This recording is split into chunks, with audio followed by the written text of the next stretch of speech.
Bonjour les amis, j'espère que vous allez bien. Nous sommes le samedi 20 juillet 2024 et je vais vous présenter l'actu crypto de cette fin de semaine. On parlera aussi du XRP, de la fiabilité et sécurité des blockchains avec le système quantique, en tout cas sur mes investissements.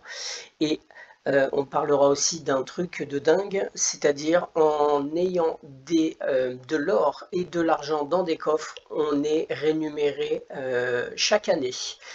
On parlera ensuite pour terminer de la mise à jour, c'est-à-dire qu'il y a eu un webinar sur Rain et de voir un petit peu l'évolution, la roadmap, etc. Et pour terminer, la petite minute complotiste. J'espère qu'en tout cas vous passez de bonnes vacances si vous êtes en vacances et on va commencer. Alors, on commence par l'actu générale. On a Crypto Casino, le fondateur, qui s'excuse pour avoir joué avec les fonds des investisseurs. Donc cette personne qui s'appelle Richard Kim, pour avoir détourné au moins 3,67 millions de fonds appartenant à Zero Hedge, le crypto casino. En fait, c'était quelqu'un qui était complètement féru de jeu. Et donc, imaginez, c'est le patron du casino et il était addict au jeu. Et du coup, il jouait et il a joué avec tout simplement l'argent des investisseurs et il a perdu 3,67 millions. Et il a démissionné le 2 juillet. Voilà. On continue. Et on a Donald Trump qui, alors là, hallucinant, envisage Jamie Dimon pour le secrétariat au Trésor pour remplacer la vieille... comment s'appelle, Janet Ryan, j'allais dire la vieille bique. Et donc, est-ce que c'est une bonne chose, est-ce que c'est une mauvaise chose? Je pense que ça sera mieux que celle qui est là actuellement, c'est sûr. Il y aura une meilleure gestion parce qu'il connaît quand même la gestion. Par contre, est-ce que ça sera bénéfique pour le peuple? Franchement, je suis pas sûr qu'un banquier, le PDG JP Morgan, va bosser pour le peuple. Mais en tout cas, je pense que ça sera pour, en tout cas, le système financier, ça sera meilleur. C'est pas sûr que ça aille dans nos poches, mais en tout cas, ça sera, je pense, une meilleure gestion que celle qui est là actuellement, qui fait juste que répéter ce qu'on lui a mis comme script. Voilà, on continue. Et on a le gouvernement qui imposera des taxes crypto à partir de 2025, et ça c'est en Grèce. Actuellement, les gains sur les bénéfices crypto ne sont pas taxés et non reconnus par le gouvernement grec, mais pas tant que les régulateurs cherchent de nouvelles taxes sur l'industrie au début de l'année prochaine. Bon, tous les pays de toute façon s'y mettent, donc ça va être de plus en plus dur. Après, il y a des pays où vous avez 0% de taxes, hein. Mais en tout cas, en Europe, ceux qui sont dans l'Union européenne, c'est clair que ça va être très très dur. Et surtout, ça peut nous donner une timeline, c'est-à-dire qu'ils vont taxer à partir de 2025. Ça veut dire logiquement que je pense que le bull run sera en 2025. On continue. Et on a juste, alors je vous avais déjà parlé de Credify Finance qui est sur le XRP Ledger, cette entreprise qui, je vous en parle 2 secondes, qui en fait propose tout simplement de faire, si vous voulez faire des vidéos pour justement parler de Credify Finance, faire tout simplement de la promotion, moi je le ferai pas, hein. Mais vous pouvez le faire et vous allez gagner des récompenses, entre autres des tokens Credify. Je vous laisserai le lien si vous êtes intéressé. Vous pouvez le faire sur Twitter, sur YouTube, si vous avez une chaîne YouTube par exemple.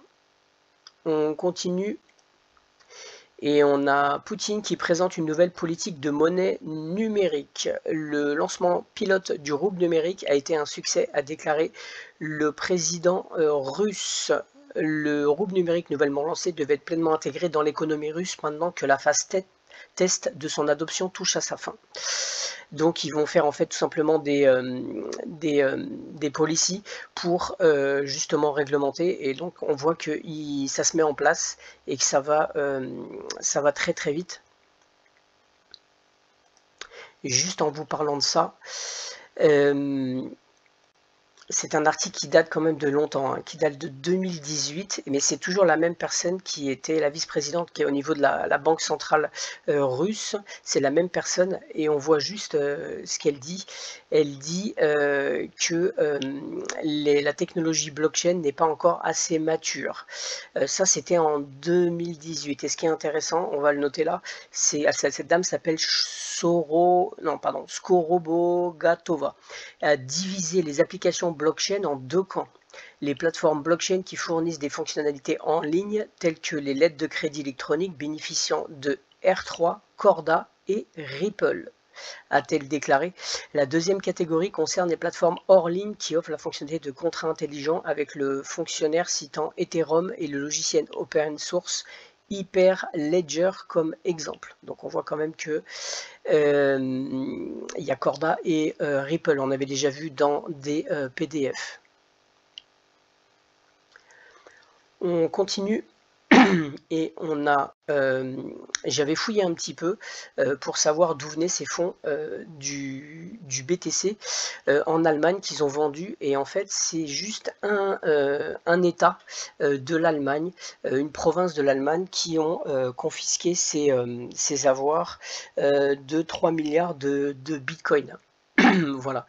Alors ce qui est assez étrange en fait, donc c'est en fait on voit ici, ça s'appelle Movie2K, c'est un truc de streaming gratuit en ligne qui a été piraté et qui permettait en fait de pouvoir regarder des films en ligne, et apparemment il y avait du blanchiment d'argent et d'autres activités illégales. Il faut savoir, j'ai fouillé, ça vient des États-Unis, Movie2K. Ça vient des États-Unis, et donc ils ont en fait tout simplement pris eh bien cet argent.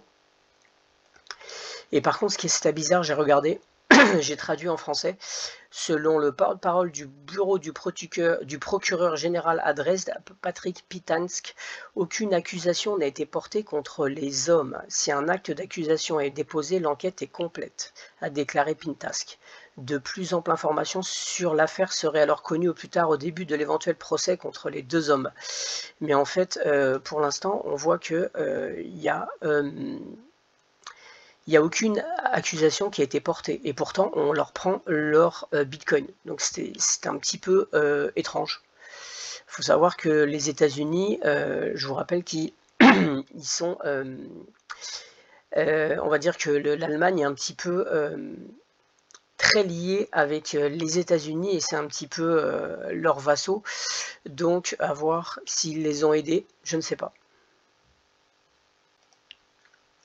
On continue, je pense que tout le monde l'a vu hier dans les actualités, une panne massive de Microsoft qui a provoqué des perturbations dans le monde entier, surtout dans les compagnies aériennes, les banques et les détaillants. Il y a des gens qui pouvaient pas retirer d'argent, par exemple, dans les guichets, les distributeurs.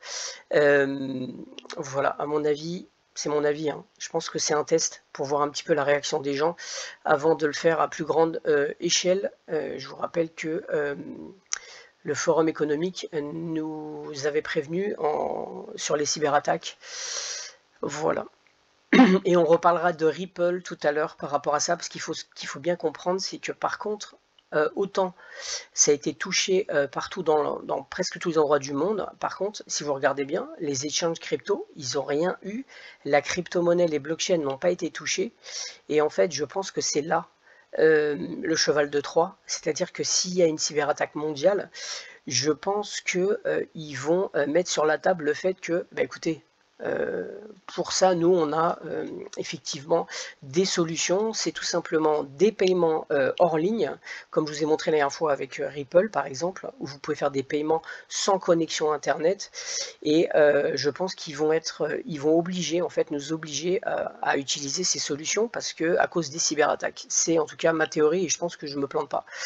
On continue, et on a quelque chose qui est bizarre, c'est que un jour avant que Trump il y a une tentative d'assassinat, on a ce hedge fund qui s'appelle Austin Private Wealth, qui est une société de services financiers qui en fait a fait un pari sur la chute des stocks de Donald Trump, ce qu'on appelle le DGT, c'est, je crois que ça s'appelait True Social, je crois, quelque chose comme ça. Voilà, c'est les actions que Donald Trump est tout simplement le propriétaire. C'est lui qui a fondé cette compagnie, et donc ça a été tout simplement parié comme quoi il y allait avoir un effondrement, et donc ils avaient parié à la baisse. Justement, cette compagnie, c'est assez étrange, surtout qu'elle a des liens, cette compagnie a des liens avec BlackRock. Voilà. On continue. Et alors là, très mauvaise nouvelle, Euroclear confirme la confiscation des avoirs russes. Donc là, je vous rappelle qu'il y a l'Arabie Saoudite qui l'a dit il n'y a pas longtemps, qu'elle allait vendre. Alors, bien sûr, il y a des gens qui disent qu'ils n'ont pas beaucoup de fonds. C'est vrai que par rapport aux Américains, ils n'ont pas beaucoup de fonds. Il faut bien savoir que c'est BlackRock qui détient une grosse partie de la dette française. Mais ce qu'il faut savoir, c'est que ce qu'ils ont déclaré l'Arabie Saoudite, il y en a plus que ça. C'est-à-dire qu'ils ont acheté, l'Arabie Saoudite a acheté a mis des parts dans des hedge funds américains qui avaient acheté de la dette européenne. Et donc, c'est comme ça qu'en fait, ils ont énormément. Et ça risque de faire aussi boule de neige avec d'autres pays des BRICS qui peuvent aussi faire la même chose. Franchement, je pense que ça va faire très mal. Et en fait, quand vous voyez que l'Union européenne fait ça, alors qu'elle sait qu'elle va amener déjà un effondrement de l'euro, et vous dites, mais, et un effondrement des pays qui sont dans l'Union européenne, vous dites, mais je comprends pas, il y a un truc, comment ils se suicident, quoi. Donc c'est là que vous vous dites, mais peut-être que cette Union européenne, peut-être que elle a été créée, ou alors elle est infiltrée pour justement détruire les nations de l'Europe, et en fait à vous de chercher un peu, de faire vos recherches, de voir qui est derrière tout ça. Vous pouvez laisser en commentaire. Alors là, je vous ai mis ça, même si ça n'a pas tout à fait un rapport. La Grande-Bretagne commencera à nourrir les animaux de compagnie avec de la viande de synthèse à partir de cette année. Donc c'est le premier pays qui fait ça. Franchement, bon, j'ai pas de chien, mais je pense que s'il y avait un chien, je ferais tout pour éviter de lui donner de la bouffe de synthèse, ou en tout cas j'attendrai une petite quinzaine d'années de voir, ou une dizaine d'années de voir comment ça se passe, tout simplement sur l'évolution de la santé de ces chiens avant, et peut-être qu'on va voir dans 10-15 ans, vous voyez ici la photo à droite, peut-être que le chien ressemblera à ça par la suite, je ne sais pas. Voilà. Maintenant j'ai fini l'actu générale, on va parler de la sécurité des blockchains et aussi des portefeuilles. C'est un peu long, mais c'est très intéressant. Du système quantique, je vous avais montré la dernière fois une crypto-monnaie qui tout simplement permettait de sécuriser, et qui allait justement sur Ethereum pour sécuriser sur des attaques futures quantiques. Je voulais juste vous montrer ça parce qu'ils disent dans les articles, on dit qu'il n'y a pas d'ordinateur quantique, et là regardez bien, j'ai fait des recherches, le Quantinuum H1 alimenté par Honeywell a été le premier ordinateur quantique à passer le volume quantique 1 048 576 de benchmark, une mesure introduite par IBM pour mesurer la capacité globale et les performances d'un système indépendant de la technologie. Donc en fait, c'est déjà en marche. Vous voyez que là c'est IBM qui fait ça. Voilà. Donc il ne faut pas toujours faire attention à ce qu'on voit. Donc on voit IBM dévoile la technologie Quantum Safe de fin en fin pour sauvegarder les données les plus précieuses des gouvernements et des entreprises. Donc on voit que par rapport au quantique, c'est vraiment IBM qui on va dire sont les leaders. On le voit de toute façon quand c'est même dans la crypto avec tout ce qui est Hyperledger, et la société IBM lance le IBM Quantum Safe Roadmap. Alors on voit dans cette roadmap, il y a plusieurs, vous avez 3 ou 4 je crois. On a le IBM Quantum pardon, Safe Remediator, on a le IBM Quantum Safe Advisor et le IBM Quantum Safe Explorer. Voilà, donc il y a des projets et IBM sont en tête de proue tout simplement pour ça. Juste à ça, je vous mets en aparté, justement sur IBM, si vous voulez obtenir un diplôme sur le quantique, c'est faisable. En fait, peut-être que je le ferai en août pour voir si c'est faisable. Moi, je ne suis pas une tête en maths. J'étais plutôt fort en sport à l'école, moi en maths, mais apprenez les bases de la cryptographie quantique. Et là, en fait, si on continue sur ce site, on peut tout simplement faire des cours en ligne. Et si on réussit, on détient en fait un diplôme qui est attribué, qui est un diplôme bien sûr digital, mais ça peut être intéressant pour certaines personnes qui travaillent dans des entreprises, je ne sais pas, des développeurs ou autres, ça peut être intéressant. Je vais quand même essayer de voir, mais si c'est trop dur, si j'ai mal à la tête, j'arrête de suite. J'essaierai au mois d'août, je vous en reparlerai, de ce diplôme quantique. Maintenant, on va parler des crypto-monnaies qui ont eh bien, un peu d'avance, en tout cas, sur la sécurité. Et on voit que XDC, eh bien, on va aller regarder. Voilà. Le réseau XDC est dédié à l'avenir, à la preuve des attaques quantiques. Grâce à nos efforts de recherche et développement, nous visons non seulement à sécuriser notre blockchain contre les menaces quantiques, mais aussi à montrer la voie en construisant un écosystème blockchain résilient et évolutif. Et en fait, ils vont utiliser ce système, utilisation de la distribution de clés quantiques QD. Nous explorons le partenariat pour intégrer la technologie Quantum Key Distribution qui offre une méthode sécurisée pour la distribution des clés cryptographiques cruciales pour protéger les transactions au sein du réseau XDC. Voilà. Donc on voit qu'il y a quand même un effort. On va regarder maintenant Tailcoin. Et donc on sait qu'il y a eu ce piratage il y a quelques temps, je crois que c'était en janvier d'ailleurs, et on va juste lire ce qu'ils mettent sur un rapport. En outre, le fait que cet incident impliquerait plusieurs transactions d'attaque ciblant différents contrats de portefeuille souligne le besoin urgent de solutions de surveillance des menaces et de blocage des attaques tels que Falcon Block. Ces outils sont essentiels pour atténuer les risques. Donc on voit que Tailcoin va intégrer Falcon. Alors je vous rappelle, sur la dernière vidéo que j'avais mis avec le QRL, on voyait qu'il y avait plusieurs systèmes, il y en avait 4 qui étaient réglementés par la NIST par rapport à la sécurité quantique. Et Falcon est un des plus importants et donc ils vont utiliser ce système Falcon. Donc c'est vraiment une bonne nouvelle pour Tailcoin. En tout cas, ça peut rassurer les gens. Maintenant on va passer à Hedera et on voit que ça date de 2 ans. Hedera est sécurisé post-quantique pour le hachage et le cryptage, mais pas pour les signatures et les accords de clés. Donc ça date d'il y a 2 ans. Alors il faut savoir que, comme ils disent, en termes de sécurité relative, le gouvernement des États-Unis n'a pas encore besoin de cryptage post-quantique pour protéger ses propres informations top secrètes et sont prêts à attendre quelques années pour que la NIST se termine. Et donc Hedera suit en fait NIST.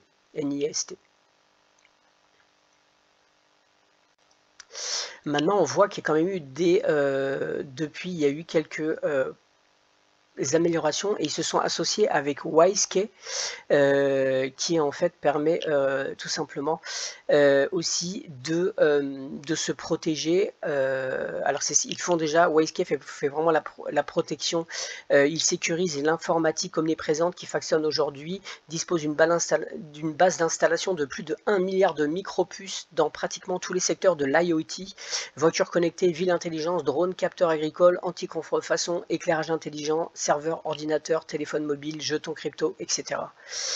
Et WiseKey est particulièrement bien placé pour être à la pointe de l'IoT car nos semi-conducteurs produisent une énorme quantité de big data lorsqu'il est analysé avec l'intelligence artificielle pour aider les applications industrielles à prédire la défaillance de leur équipement avant qu'elle ne se produise. Voilà, donc ils sont associés à WiseKey, c'est pareil. ça c'est une très bonne chose. On a maintenant Algorand. Pour ceux qui sont sur Algorand, eh bien, avant l'annonce du NST, Algorand avait déjà choisi Falcon, donc ils choisissent comme Telcoin, ils choisissent Falcon comme choix pour fournir la sécurité quantum à la blockchain Algorand. En effet, l'équipe d'Algorand avait déjà joué un rôle pionnier dans l'histoire technologique qui a conduit à Falcon et se sentant confiant dans sa force. Voilà un petit peu, donc c'est assez intéressant. Maintenant on va regarder Stellar, et Stellar ils sont associés à BTQ,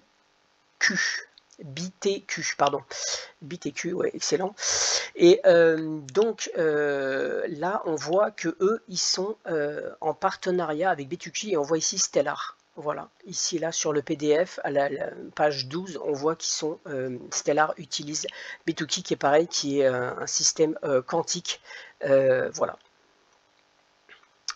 Et maintenant là c'est important, c'est assez important de retenir ça. Enfin moi je trouve ça très important. C'est sur Wikipédia, vous pouvez voir l'évaluation Assurance Level. C'est en fait une norme, le EAL, et il existe 7 niveaux d'assurance d'évaluation. Donc on a le EAL1 jusqu'à la plus grosse EAL7. Il faut savoir que pour les applications civiles que nous on utilise, c'est généralement de 1 à 4. Pour les applications militaires, les EAL sont de 5 à 7. Donc on va dire que pour nous les civils, si il y a une norme E4 ou E4+, c'est excusez-moi, c'est pas mal. Donc on va regarder, on va aller voir les... j'ai fouillé un petit peu sur ce qui est les wallets, pour voir un petit peu quelles étaient leurs normes, s'ils étaient quel EAL, et on va essayer de voir. Donc là c'est pour la Decent.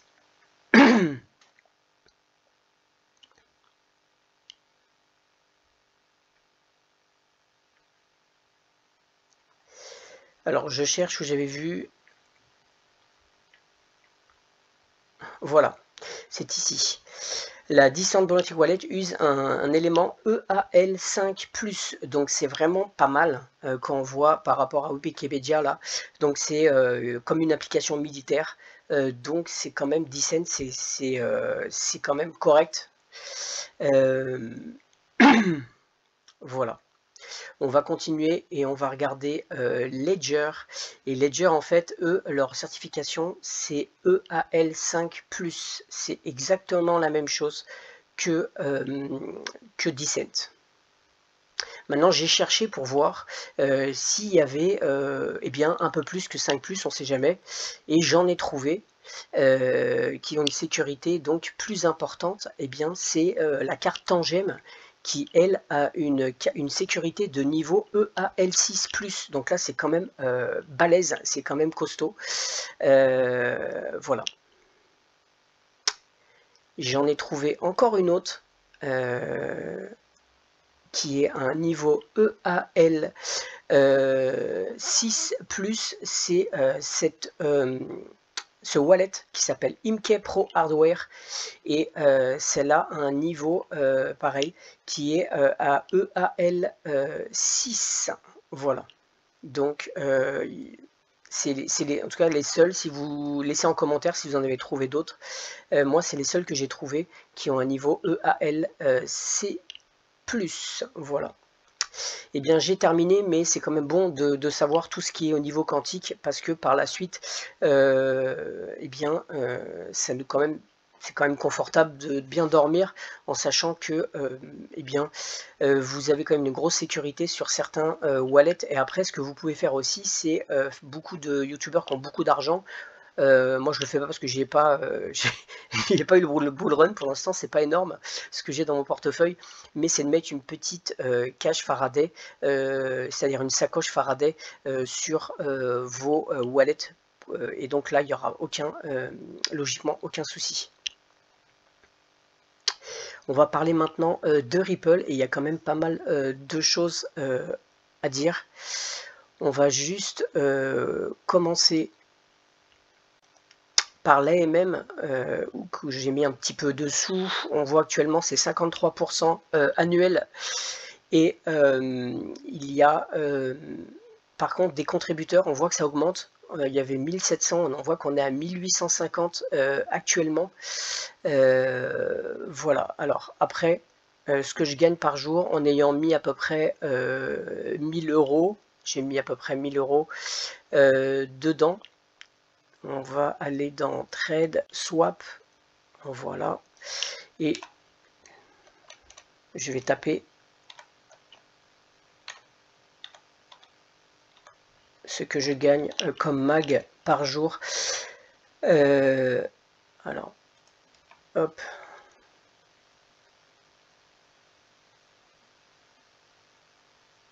Ok, voilà.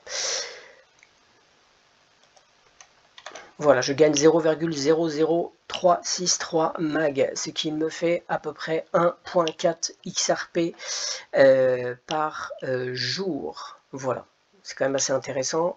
Ça ferait à peu près du 500, je pense à peu près à vue, 500 XRP par, par an actuellement. Ce qui est à peu près logique puisque j'ai mis 1000 XRP et c'est 50% de revenus. Voilà, je laisse en lien si vous êtes intéressé par Magnétique, tout simplement sur l'AMM. Et maintenant on va regarder la métrique, de regarder un petit peu, il y a des choses intéressantes, on voit qu'il y a vraiment une augmentation au niveau des paiements, des comptes. On voit là ça rebooste bien, on n'est pas encore au graphique de janvier, c'est-à-dire ouais, on n'est pas encore en janvier, mais ça progresse et c'est quand même assez intéressant, c'est pas mal. On va regarder là, voilà, le nombre de transactions exécutées, on voit que ça remonte vraiment pas mal depuis début juillet. Voilà. C'est toujours intéressant de regarder la métrique. Il faut regarder aussi la dominance. C'est important de regarder la dominance sur XRP. On voit que ça monte un petit peu. On est à 1.4.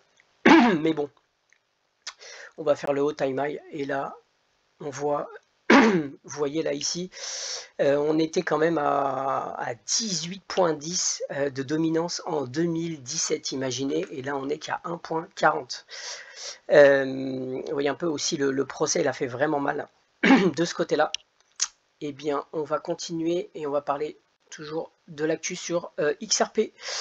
On a le CEO qui révèle que Ripple va racheter 1,4 milliard de stock de ses actions en fait. Alors ils l'ont déjà fait en janvier, ils avaient acheté 300 millions et là ils rachètent 1,4 milliard. C'est quand même un signe que ça va peut-être se décanter au niveau du procès, je pense. Et en tout cas, une chose est sûre, Apple, beaucoup de grosses sociétés l'ont fait et à chaque fois qu'ils rachètent, eh bien en fait il y a les actions qui montent. Donc ceux qui, moi je conseille pas d'acheter et revendre des actions de Ripple. Il vaut mieux les garder parce que ça vaudra très cher par la suite. Mais en tout cas, je pense que le prix va monter. On a Zonix qui, le partenaire, je vous rappelle, de Ripple, qui a choisi Verity One pour redéfinir ses crédits environnementaux avec des solutions avancées de blockchain. Donc ça, c'est toujours très bon pour le XRP Ledger. Je vous rappelle que ce qui est important de regarder, c'est l'évolution du XRP Ledger, de voir l'activité sur le XRP Ledger, et aussi, comme vous le savez, Ripple, ils ont acheté des sociétés, ils ont des partenariats avec des sociétés. Donc en fait, si vous voulez, c'est pas direct, c'est un peu des sociétés écrans. Donc il faut un peu aller fouiller sur ces sociétés écrans pour voir en fait ce qui se passe sur le XRP Ledger sur Ripple. On a le Ripple Swell qui est en 2024, qui sera en octobre 2024 et qui sera assez important. Voilà. On peut noter que, moi qui fais la numérologie, on est sur le 33 encore, et quand vous voyez un petit peu la structure des fenêtres, vous voyez un petit peu tous ces pyramides, vous comprenez. Ce qui est important, ça sera assez important je pense, le 14 octobre, il faut savoir que en fait c'est déguisé ce swell. En fait, il n'y a pas énormément d'acteurs dans la crypto-monnaie, c'est surtout, vous regardez bien, vous allez voir, c'est que des banquiers. C'est une réunion en fait il y a beaucoup de banquiers en fait qui sont dedans. En tout cas en 2023 c'était comme ça. Voilà, donc ça c'est intéressant de voir. Alors hier, Ripple sur son site a mis eh bien a mis ce titre de Monica Long qui c'est assez intéressant. Vous pouvez voir l'article. Moi j'ai noté juste sur cet article une chose. Je pense que je l'ai souligné, voilà, c'est ici. Donc ils expliquent un petit peu l'évolution, etc., à quoi sert le XRP Ledger, etc. Et là, on voit XRPL reste la blockchain principale qui sous-tend nos produits car elle est rapide, très efficace, testée au combat et prend en charge les cas d'utilisation à grande échelle. Depuis 2012, il a traité les transactions, 2,8 milliards de transactions sans, et là c'est important, sans défaillance ni violation de sécurité. Donc vous voyez, il sort cet article le 19 juillet, le 18 il y a eu une attaque générale, en fait, alors ils disent que c'est pas une cyberattaque, c'est une défaillance, mais en tout cas, elle appuie, et sur Twitter aussi, elle a appuyé sur le fait que Ripple, cette société, elle, en tout cas, il n'y a pas dans son système de technologie, il n'y a pas de défaillance ni de violation de sécurité. Donc vous voyez un petit peu le narratif où ils veulent en venir. Voilà, donc enfin moi je le vois gros comme une maison, mais bon, on est investi dans le XRP, donc tant mieux. Voilà, même si j'avoue que ça va créer des dégâts, mais on n'a pas le choix. De toute façon, c'est soit on coule avec les autres, soit on essaye de trouver des barques et ces barques vont se transformer peut-être en beaux petits bateaux par la suite. Je voulais juste vous parler de Robinhood qui a racheté Bitstamp, je pense que vous le savez, pour 200 millions de dollars. Donc moi je vous donne ma version à mon avis. Donc là on voit que Tether a retiré Bitstamp en raison de Bitstamp en raison de Mika. Donc Tether a été retiré. Donc il y a des suspicions évidemment que le stablecoin de Ripple va être mis. Mais faut bien comprendre que je pense que c'est stratégique. Robinhood a racheté pour pas que Ripple soit tout simplement qu'on dise que comme ils ont des parts de Bitstamp, eh bien c'est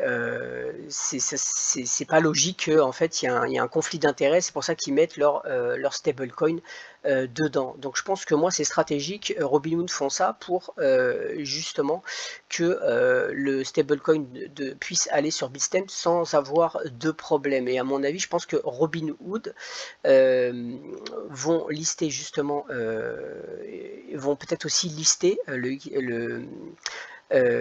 par la suite le stablecoin justement sur Bitstamp. Voilà, et là accrochez-vous bien. Alors c'est marrant parce que c'est Rain qui a fait cet article. Ripple s'associe à 10 gouvernements pour développer des CBDC. Mais là surtout, on voit quelque chose d'assez intéressant. C'est qu'en fait ils s'associent, ils sont en fait en partenariat avec le Vatican pour leur bibliothèque, c'est-à-dire qu'ils vont tokeniser en fait et faire des NFT et aussi tokeniser, je pense, les bouquins de la bibliothèque du Vatican. Et on voit, alors ce projet c'est avec NTT Data Italia. Et maintenant on va aller regarder, on voit ici NTT Data, j'ai fouillé et on voit ici ils utilisent en fait la technologie de Ripple, aussi Ethereum bien sûr, mais Ripple aussi.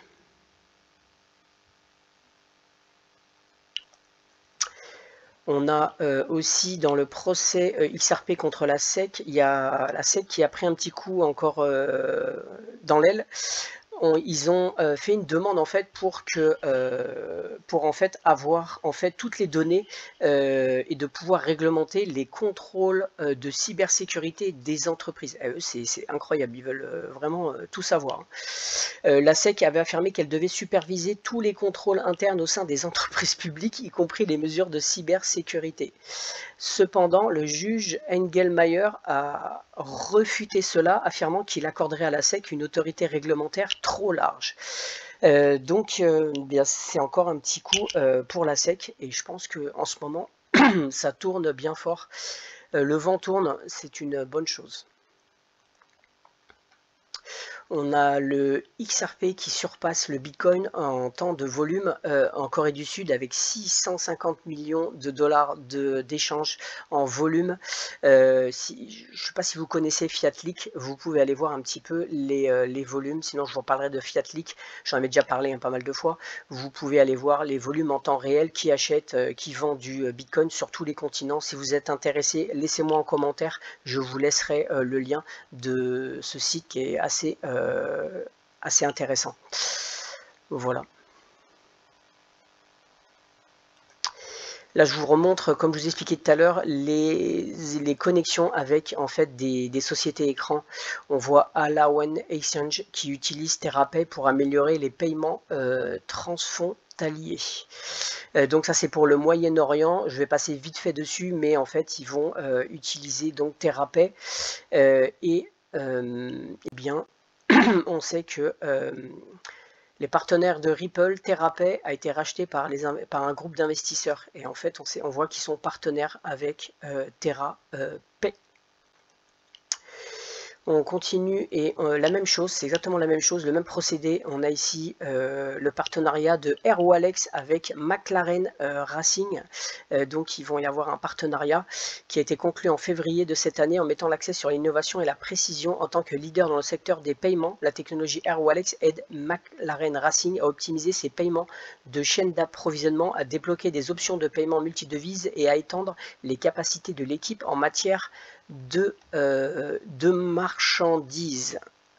Et là, on voit le partenaire de Ripple, Airwallex, lève 130 millions pour une solution de paiement. Donc on voit que c'est connecté, mais par contre, c'est pas direct. C'est pour ça que les gens ne peuvent pas voir forcément les choses de visu. On va parler maintenant de Rain. Il y a eu un webinar, je vous fais en 2 minutes un petit peu ce que j'ai noté sur Rennes, les améliorations. Donc on peut voir que déjà il va y avoir une nouvelle génération de bots, votes, que le stablecoin PAR va être remplacé par USDC et le URC. Troisièmement, il y a une augmentation actuellement depuis 3 mois de 30% des dépôts, qu'ils font tout pour être en compliance MiCA, et même avant beaucoup d'entreprises,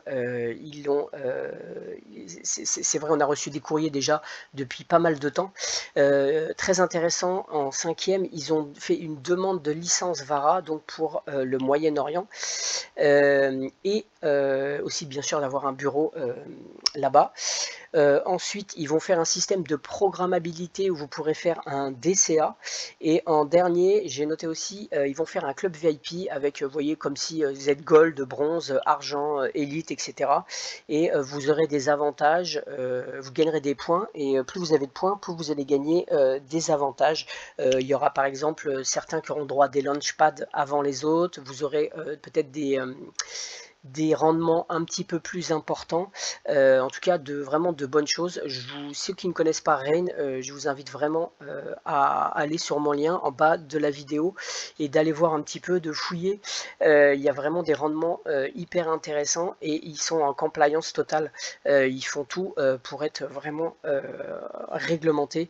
Très bonne, en tout cas je pense, très bonne entreprise. Et après le bull run, ça sera vraiment un endroit où je vais mettre de l'argent, parce que vous avez quand même des rendements qui sont hyper intéressants. Vous voyez, jusqu'à 19% sur par exemple le coffre blockchain. C'est énorme. Voilà. J'ai fini, et avant la petite minute complotiste, on va parler d'un truc de fou. Voilà, on va juste regarder un petit peu cette petite vidéo. C'est une société aux États-Unis qui s'appelle monetarymetals.com, qui est tenue par donc un PDG qui est assez connu, qui est aussi le président, c'est lui, qui est Kate Weiner, et qui est aussi président de l'Institut du Gold Standard, qui promouvoit en fait d'utiliser l'or à la place de la monnaie. Et il a donc depuis pas mal d'années cette entreprise qui fonctionne très bien. Et on va juste écouter, alors vous pouvez acheter bien sûr de l'or, de l'argent, etc., vous faire livrer comme ce que je vous ai montré, Swiss Bullion, il y a peu de temps, mais on va juste regarder, et c'est là que c'est hallucinant.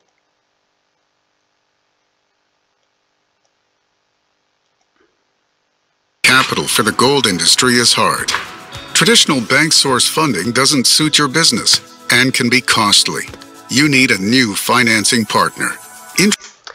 Donc là, on a des entreprises qui sont liées effectivement à l'or, et s'ils veulent des financements, généralement les banques, elles ne prêtent pas.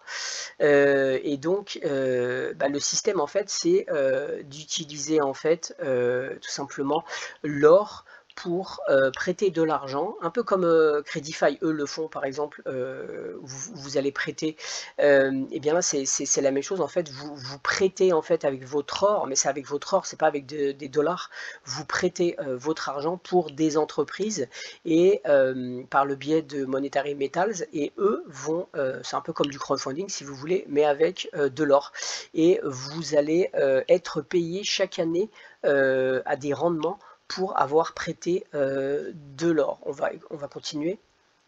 Introducing Monetary Metals, gold financing, simplified. Whether you're a recycler, refiner, manufacturer, mint, bullion dealer, or jeweler, our true gold and silver leases provide the financing you need so you can focus on driving growth and expanding operations. We've designed our innovative true lease financing to fit into your existing system. As your business grows, our financing grows with you.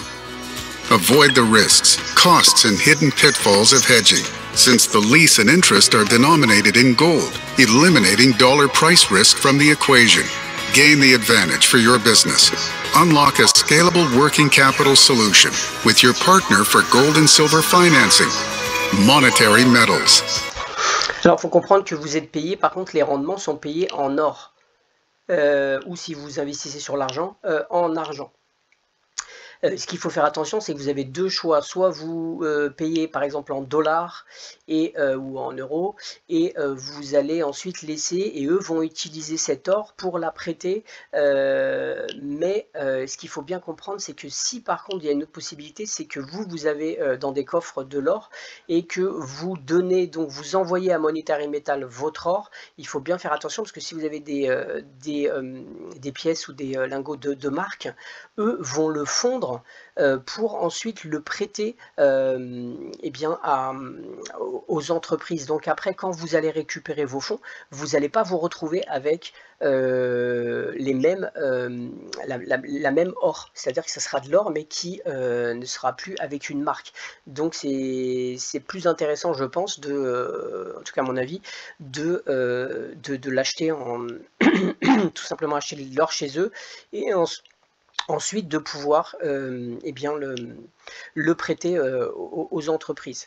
Voilà, alors c'est pas un conseil en investissement, je ne suis pas dessus, je connais quelqu'un qui est dessus, mais je ne suis pas du tout dessus, mais j'ai quand même remarqué que c'est la première fois que je vois ça, vous êtes payé. Alors là, sur le silver par exemple, c'est 12% d'intérêt par an. Voilà, donc je vous laisse juste, je n'ai pas de lien ou quoi que ce soit, c'est à vous de fouiller, mais c'est quand même intéressant de voir que on peut être payé. Je vous invite à regarder, je laisserai le lien, de regarder un petit peu voilà ce qu'ils expliquent dans la vidéo. Et Voilà, on voit 12%. Il vous explique tout, mais c'est très intéressant de regarder un petit peu le procédé, de comprendre le procédé, comment ils font. C'est juste qu'en fait, vous prêtez de l'or et ils vous payent en or supplémentaire par la suite. Voilà. Par contre, il faut avoir, d'après ce que j'ai compris, il faut être investisseur accrédité, mais apparemment, il y a des moyens. En fait, c'est un peu comme Linto. Il suffit de faire une décharge et aussi par contre il faut un minimum de, je crois, 20 000 $ qu'il faut investir dedans, c'est quand même une somme. Voilà, mais c'était intéressant de souligner que en tout cas pour moi c'est la première fois que je vois une compagnie qui vous paye des intérêts sur votre or. Voilà. Et pour terminer, je vous rappelle que Swiss Bullion, vous pouvez acheter avec de la crypto. Vous pouvez acheter, alors quelqu'un m'a demandé en commentaire si c'était, bien sûr que c'est imposable, si vous achetez en crypto, vous allez être imposé, sauf si vous êtes dans un pays qui n'est pas imposable, où la conversion n'est pas imposable. Voilà, c'est plus intéressant je pense pour ces personnes qui sont là, ou les personnes qui veulent par la suite s'expatrier. Mais en tout cas en France, si vous achetez avec du XRP ou du Bitcoin ou autre, vous allez quand même être imposé, donc c'est peut-être plus intéressant d'acheter en dollars. Et pour les personnes qui sont dans un pays où c'est par exemple 0% ou autre, ou un petit pourcentage, bah là à ce moment-là vous pouvez y aller tout Schulz avec la crypto. J'ai terminé. On va juste maintenant parler pour terminer, de la petite minute complotiste qui va durer 3 minutes. C'est juste une petite vidéo. Voilà, c'est important, je tenais à ce que vous regardez ça. Ça dure 2-3 minutes. Voilà. Il y a quelque temps, je vous avais également parlé d'un jeu de cartes étrange qui avait déjà anticipé plusieurs événements dramatiques. Ce jeu, dont je tairai le nom pour des raisons évidentes, a été commercialisé en 1994 par un certain Steve Jackson. Ce jeu avait tellement intrigué les autorités que le domicile et les bureaux du créateur avaient été perquisitionnés quelques années plus tard.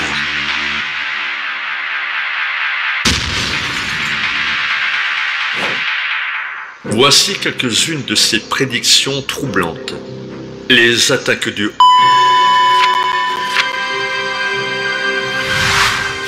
la manipulation des marchés boursiers par les hommes de l'ombre, qui a plongé le monde dans le chaos et qui continue de le faire aujourd'hui. La prise du pouvoir par les gros médias qui possèdent et contrôlent de vastes réseaux médiatiques, influençant considérablement la diffusion de l'information et la formation de l'opinion publique. Exemple, l'arrivée d'une crise sanitaire mondiale qui devait anéantir la planète. Le matraquage quotidien du réchauffement climatique, de l'énergie chère et de ses conséquences sur nos modes de vie. La promotion de tendances culturelles et sociales, notamment appuyées par des plateformes de streaming telles que Netflix. Les cartes ont prédit, pour une grande partie de l'Amérique, l'arrivée au pouvoir d'un homme providentiel, un homme charismatique aux cheveux blonds. La marche au Capitole, un événement survenu le 6 janvier 2021, lorsque des partisans de l'ancien président américain ont envahi le Capitole des États-Unis, à Washington. Et là, j'en viens à la carte qui fait l'objet de cette vidéo. Cette carte a prédit la tentative d'assassinat de l'ancien président des États-Unis. Les grands journaux ont parlé dès février 2017, au début de son mandat. N'oublie pas de dire à tes amis que sur cette carte, c'est indiqué. À tout moment, en tout lieu, nos tireurs d'élite peuvent vous abattre. Passez une bonne journée. Qu'allons-nous apprendre dans les mois à venir à propos de cet acte commis par un jeune désœuvré de 20 ans, non loin du meeting et à peine caché, avec son fusil semi-automatique de type AR-15, un autre Lee Harvey Oswald en puissance? En tout cas, avec une Amérique très croyante et qui aime de surcroît les héros, Trump vient certainement de signer son deuxième mandat présidentiel. Voici d'autres cartes intéressantes. Celle-ci fait lien avec Trump et la passion qu'il suscite dans beaucoup de pays à travers le monde. Son retour au pouvoir est très attendu. Les bases lunaires vont être un sujet central dans les années à venir, avec une conquête spatiale et de nouvelles rivalités entre grandes puissances. Aujourd'hui, le sujet des pans et les questions de civilisation extraterrestre sont devenus moins tabous et devraient logiquement nous conduire vers la grande révélation, ou vers l'aboutissement du projet Bluebeam, qui vise à accélérer le contrôle des peuples. Cette carte nous prédit un troisième conflit mondial, avec en point de mire la bêtise humaine qui franchit l'ultime ligne rouge avec ses armes atomiques.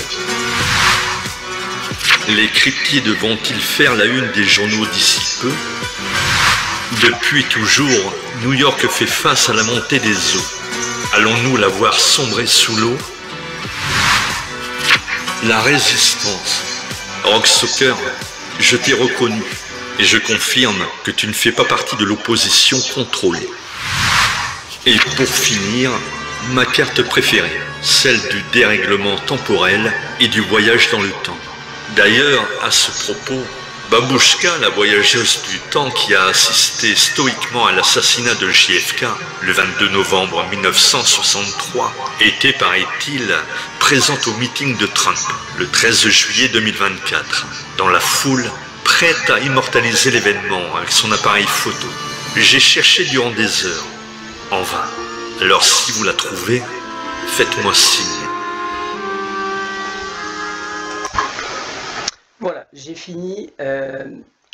J'espère que ça vous a plu, toutes ces actualités, et je vous souhaite un excellent week-end. N'hésitez pas à vous abonner, à liker, et quand j'arriverai à 1300 abonnés, je ferai un petit jeu. J'ai décidé en fait de faire un petit jeu sur le Telegram et un autre sur YouTube pour pas désavantager. Voilà, à très bientôt, ciao!